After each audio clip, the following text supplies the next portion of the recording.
Dobrý den, dnes vám řeknu něco o životním cyklu.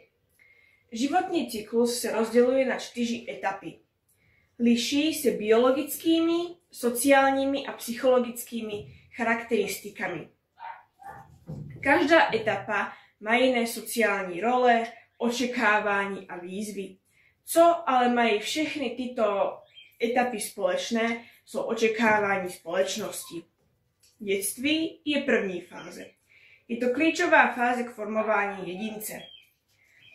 Osvojuje si základní normy a hodnoty. Od rodiny si začíná všímat vzorce chování. Rodina je pro jedince v tomto období prvním a základním socializačním prvkem. Učí dítě základy morálních hodnot a základním dovednostem. V tomto období se dítě poprvé setkává s autoritami a víc začleňuje do kolektivu. Vytváří si tak svoje vlastní okruhy přátel. Výchova a vzdělání v tomto období je nejdůležitější, protože výchova, kterou si dítě projde, nebo prostředí, ve kterém vyrůstá, ho budou v budoucnosti formovat. Druhou fází je mládí. Tato druhá etapa zahrnuje dospívání a ranou dospělost. Jedinec v tomto období často hledá svou identitu, svou vlastní osobnost. Více projevuje vliv vrstevníku než vliv rodiny a jedinec se víc osamostatňuje od rodiny. Ve fázi dospívání někteří jedinci prochází emoční nestabilitou. Často proto experimentují buď to s vlastním tělem, nebo s omamnými a psychotropními látkami. Jedinec si ale často hledá svoje vlastní místo ve společnosti mimo rodinu. Kromě toho se věnuje přípravě na budoucí povolání a získává první pracovní zkušenosti.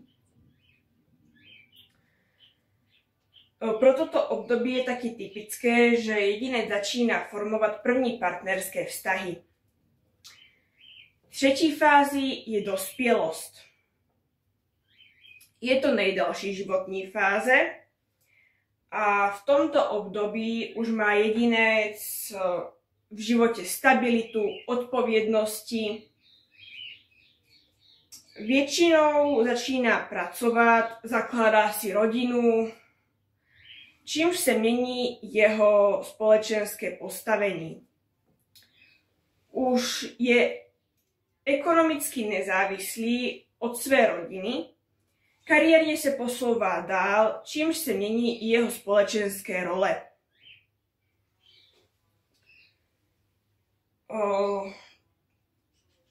Dospělí lidé často musí nalézt rovnováhu mezi prací a soukromým životem, nebo pokud mají rodinu, mezi rodinným časem a volným časem. Poslední fází nebo etapou je stáží. U této poslední etapy si už jedinec toho prošel hodně, už si prošel velkým množstvím životních a společenských změn. Jeho společenské postavení se po odchodu do důchodu hodně mění.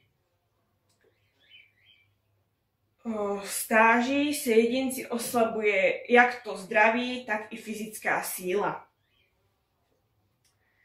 U některých jedinců může nastat pocit osamění, zda už ze ztráty partnera nebo ze ztráty komunikace s blízkými.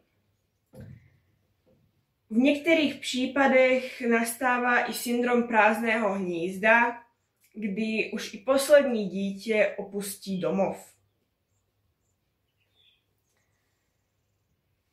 Postavení starých lidí ve společnosti se hodně liší v různých kulturách.